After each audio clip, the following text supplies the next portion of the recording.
Good afternoon, Packers fans. Aaron Nagler here with your Packers Daily Chat, coming to you live on the Cheesehead TV social channels. It's Tuesday. The Packers, their 1 day of availability. We just heard from Matt LaFleur. I believe some of the coordinators are speaking as I come to you live here. But it's Packers Daily time, so we're going.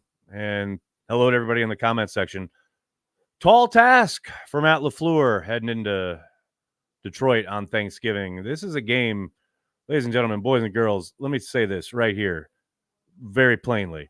If the Packers win this game on Thursday, we are going to be telling our grandkids about it. The deck is definitely stacked against them, not only because the Detroit Lions are a very good team in 2023, not only because it is a short week, but the injuries to the Green Bay Packers that are piling up here. My goodness. Today, Jaden Reed was added to the injury report with a chest injury, something that apparently didn't cause him to obviously not be able to finish the game on Sunday, but came in today. Players apparently were out of the building yesterday, came into the building today, told the medical staff he's dealing with something. So he is listed as a limited participant today.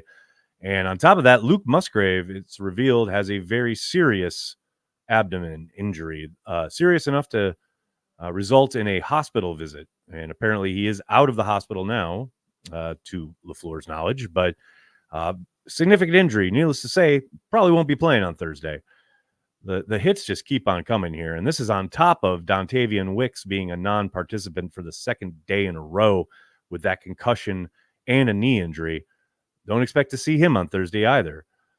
You're starting to look at this as a real mountain to climb as far as cobbling together not only whoever it is you're going to be running out there to play offense for you, but cobbling together a game plan with things you can count on and guys who actually know what's being asked of them. It's a next man up mentality, but the Packers got a few men to call upon. So it's going to be a tough one on Thanksgiving, no question about it. But hey, like I said, they pull this out. Hell, name a small street after LaFleur. This is why we watch. This is the fun stuff. This is you're back against the wall. The whole world expects you to lose. That's when it's so sweet when you shock the world and pull out a W. And you know what? If the Packers don't, well, you got a ton of great food to eat on Thanksgiving with your family and friends. Hopefully that'll tide us over until the following game. But yeah, it's going to be a tough one. No doubt about it. Hello, everybody in the comment section. So good to see you all. Hope you're all doing well. Chuck is here. What's up, Chuck? How are you? Blaine Hackett, Blaine Hack. Thanks for the super sticker. Appreciate you, man. Brandy is here. How are you, Brandy? Transplants tomorrow. Packers play on Thursday. What a week. Yes, Brandy. Packer Transplants Live will be coming to you here on the YouTube channel tomorrow afternoon, as always. John Simitovich, what's up? Could you imagine the media reaction if Green Bay didn't score in 3 straight second halves and had a top 3 QB in the league? Have a great Thanksgiving. John obviously alluding to the Kansas City Chiefs, who do indeed continue to struggle in the second half. I mean, hard to score when you place the ball in the hands of a wide receiver for a winning score, a potential winning score, and he drops it. But I think most Packers fans had a bit of deja vu watching MVS drop a sure touchdown yesterday. Tough look, tough scene. You know he's going to come to Lambeau and catch one. That's like written in the stars. That's undoubtedly going to happen. Pack Daddy, what's up? Best stat from Sunday, 10 Packers caught passes. Spreading it around, old school style. Corey and I used to totally geek out about that. Back in the day when they would highlight, Favre has completed passes to 10, 11 different receivers. Love that. I mean, it's a nightmare if you're a defensive coordinator, right? You have no idea where to key. You have no idea who you're trying to make sure they can't feed that guy because it could be any of them on any given play. Love to see it. Dennis, do the Packers do genetic testing to find the players most susceptible to injuries? Y'all are hilarious. Every team goes through this. Every team is banged up. Everybody is hurt in week 12 of the NFL season. It's just gradation. That is all it is. Dag, what's up? Watching this defense on third down is like being stuck in Groundhog Day. The result will always be a first down. Pain. Why you got to come up in here and tell the truth here, Dag? Thanks for being a Care of the G Club member. I appreciate the support. But yeah, it's It's frustrating. There's zero question about that. James says, I made a joke that we may not be able to field a team on Turkey Day, but that may actually be an issue. I mean, it'll be a team. There'll be, 11 on offense, 11 on defense. That I can guarantee you. Outside of that, I can't guarantee much, though. Scott, what's up? Thanks so much for the support. AJ has been playing very hard lately. Do you think the Pack keep him next year or let him go? Very good question. I think there's a decent chance he's back, but I do think it's up to AJ and his representatives about how realistic they want to be about what kind of market they're going to find out in free agency, because I obviously think the Packers want to bring him back on a team-friendly deal, especially if he continues down the stretch here the way he's been playing for the last month, because to your point, Scott, yes, he has been running hard. He has been playing well, absolutely night and day comparative to like the first 2 or 3 games of the year. And yeah, if he's amiable to that, I think, there's a good shot they bring him around, because I think there's value in having AJ in this offense, but they're not going to overpay for it. Of that, there's zero doubt. Ed, what's up, man? So thankful for your show, especially this season. Happy Thanksgiving. Going to be tough for all those sad Lions after our victory. Could happen. I like the could happen. That's well placed. And Ed, thank you for tuning into the show. I really appreciate it, man. Joe, what's up? If Packers special teams history too much, even for Bisaccia, is Packers special teams history too much, even for Bisaccia? Possibly. I mean, been an up and down affair so far. You really thought he was going to have them headed in a new, better direction, but it's been a lot of the same old at times. I do think there have been glimmers, and there have been stretches where they have played better on teams, and they've looked like they're headed in the right direction, but there have also been moments where the mistakes have come and penalties have been handed out and guys have been inconsistent. Big time mistakes have happened. So yeah, it's the Green Bay special teams curse at this point. I don't see how much you can put into, okay, Rich Bisaccia should have this turned around by now, and you would hope he'd have a squad that was better positioned, given that Brian Gutekunst's only moves this offseason seemingly were about making sure that Rich had the guys he wanted. It's hard to watch, Josiah DeGuara not even get out of his stance on a blocked extra point, or, Carlson kicking things out of bounds after he had just almost done so the previous attempt. That's where I'm like, what are they being asked to do? What is the coaching? Are they taking the coaching, and what are they being coached? I don't know, man. It's a bit of a mess. Donald, what's up? Dylan learned how to catch. Happy Gilmore. I mean, okay. No. I have been saying this since he was drafted. He did not catch a lot in college, but that's because he was not asked to do a lot of it. I think when he's been asked, for the most part in Green Bay, and yes, he's had his drops at times, but for the most part, he's been pretty good. His hands have been decent, better than I would have expected. So I give AJ those props. Nathan, thoughts on Brady's comments today? Were they today or were they yesterday? I saw it last night, if I believe. You're mentioning the comments that you are alluding to, which is that, Tom Brady talking about how much mediocre football is being played in the NFL. I could not underline, italicize, endorse it more. He's 1,000% correct. And I understand the jokes that get off about, we played in the AFC East for so long, took advantage of that, blah, blah, blah. That's not even what he's talking about. The fact that the CBA and the foundation, the bedrock of the NFL changed with the last collective bargaining agreement, and how much the owners allowed the players to have as far as time off in the offseason, not, the same amount of work in the offseason physically, especially, coming on the padded side of things, and the ability to work, down in and down out for an extended period of time, especially along the offensive line. You guys have heard me talk about this for so long, but then on the flip side, defensively, you're not on the grass nearly as much. You're not in, meeting rooms. And I understand the players' side of things wanting to, we can work out on our own. Yeah, I have zero doubt. I'm not worried about your physical conditioning or commitment, you know.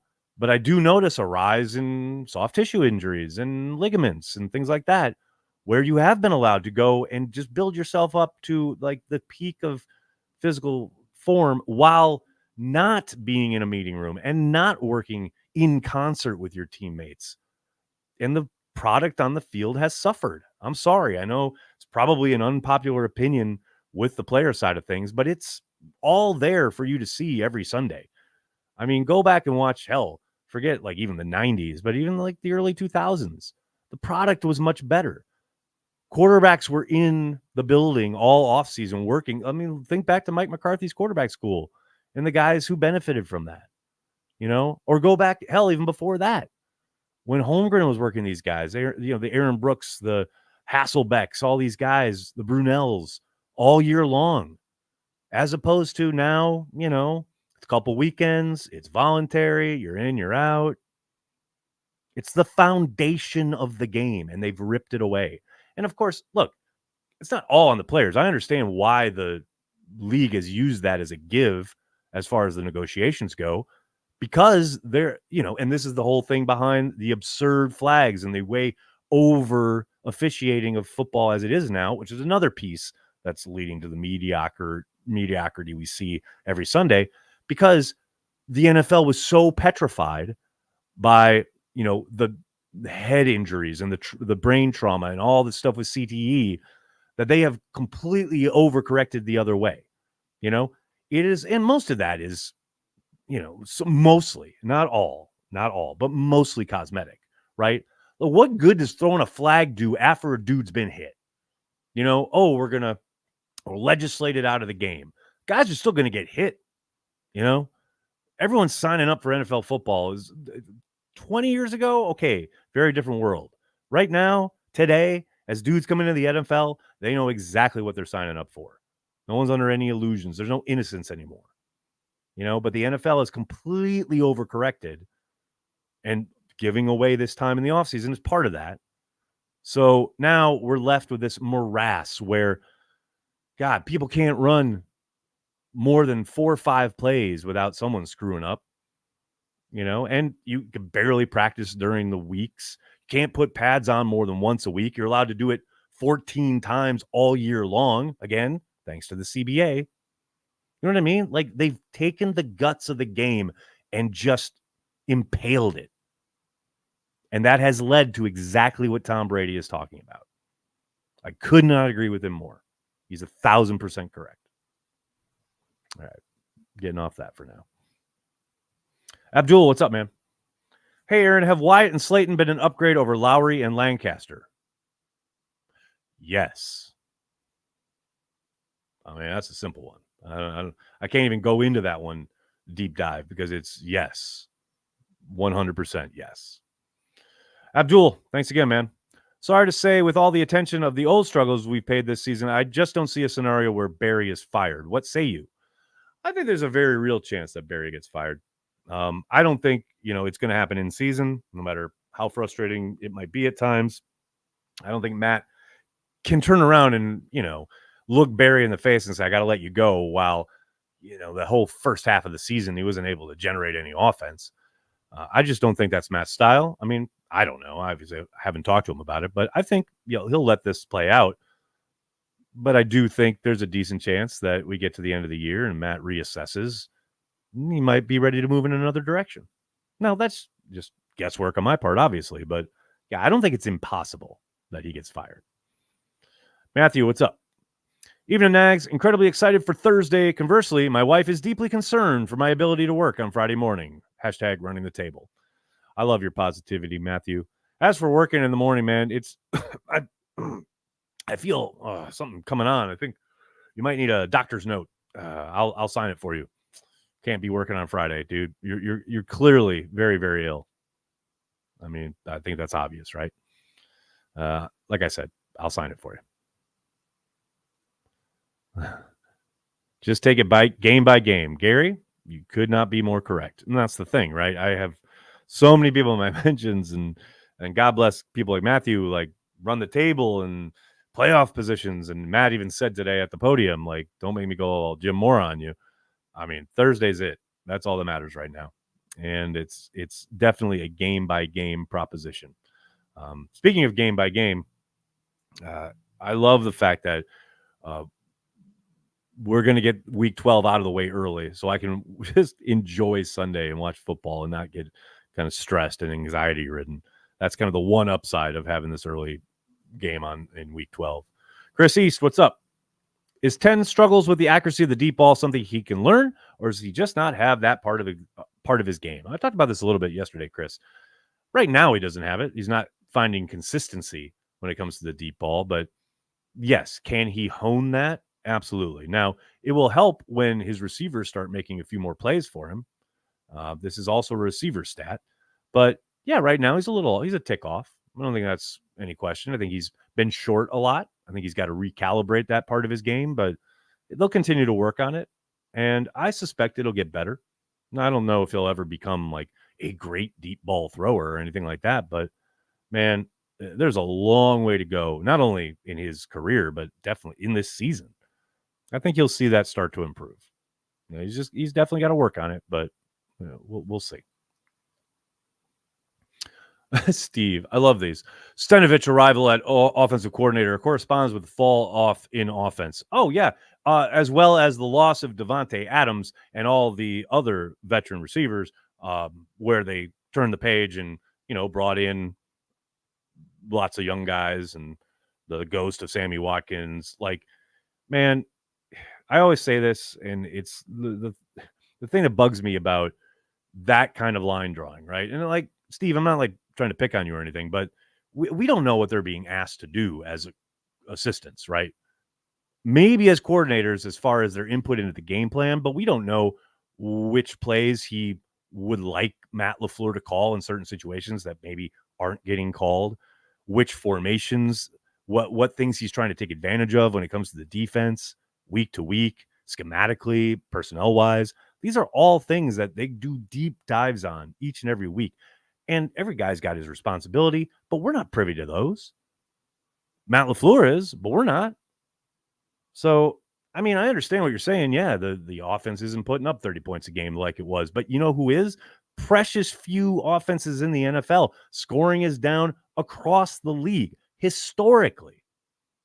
That's not on Adam Stenovich. That's the way defenses are playing has changed greatly, significantly. Teams are having a lot harder time generating explosive plays, putting up tons of points. It's not happening. Didn't happen much last year. It's definitely not happening this year. Look at that. I mean, the Eagles and the Chiefs, I think most people would consider them two pretty good offenses. They struggled to hit what? What did they score last night? Wasn't it like it was a barn burner of a game? 21-17 that game was. There's a lot of levels to this to draw that straight line for me. That's just me. Very low expectations in this game, says Sean. Green Bay has struggled against a good pass rush, and they can't stop anyone. I mean, you can look at it like that. No, definitely. No doubt about it. I think that, there's a good chance they're running into a buzzsaw here. But I also think, they've played better, both up front and, as far as quarterback and receivers getting on the same page, things of that nature. You never know. A ball bounces your way one time. You get a big return, get some momentum flowing your way. You never know. But I understand the pessimism. I get it. Like I said at the top of the stream, it's a tall task on Thursday. No question about it. But it's struggling against a good pass rush. I mean, they scored points and moved the ball against the Steelers in their house, and the Steelers got a good pass rush. A lot of ball game left. Matthew, what's up? If we get beat magically somehow on Thursday, that we got to lose 7 to finish 10-7. No Super Bowl rings are given out in November. Go Pack, go! Matthew is our resident optimist. I absolutely love it. Need it. The NFL is in the dead ball era, somewhat. You're not wrong. NFL is going to change the rules again. They just might. I mean, they're already talking about taking away the hip drop tackle. That's the new buzz, Always trying to help that offense, no doubt about it.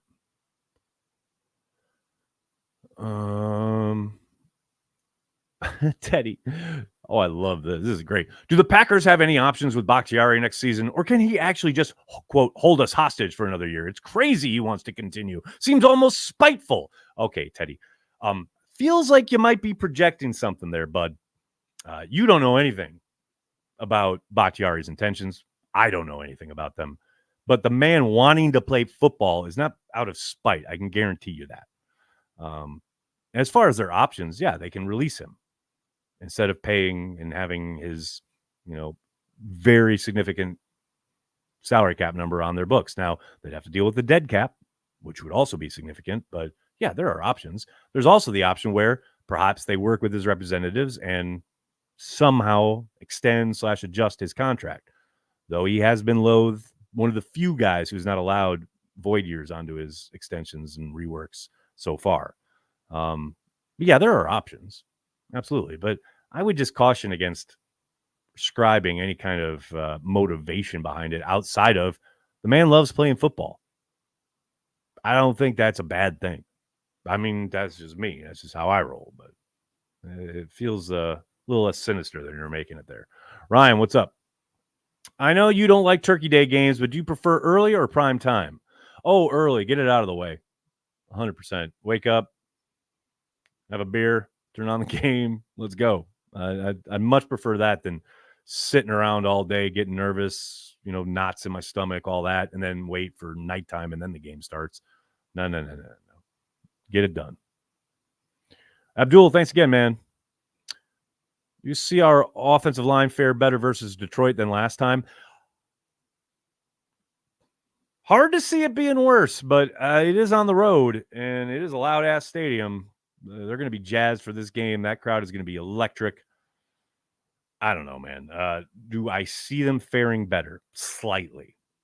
But only because last time was so fucking bad. I mean, they were calling max protect and couldn't keep Jordan up for more than 3 seconds. They played better in the second half, no doubt about it. But the Lions were playing a very different style of game at that point. When it's 27-3 at halftime, you could just keep it all in front of you. So, yeah, do I expect? Yeah, probably a little better. I think it's going to be rough at times, no question about it. Let's just enjoy the rest of the season, good, bad, and ugly, plus drama. Gary, I think that is definitely the prescription here. Henry Pearson get a call-up with DeGuara and Musgrave both out, possibly? Absolutely a possibility, Joseph.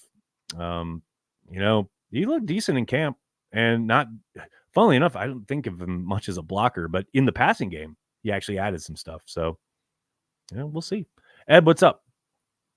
For the last time, Cheesehead TV sideline fan phone could only help. We're here for you, Matt. Nobody wants that. That would be a disaster. All you got to do is watch me call plays in Madden. You'll know that is the last thing any Packers fan wants.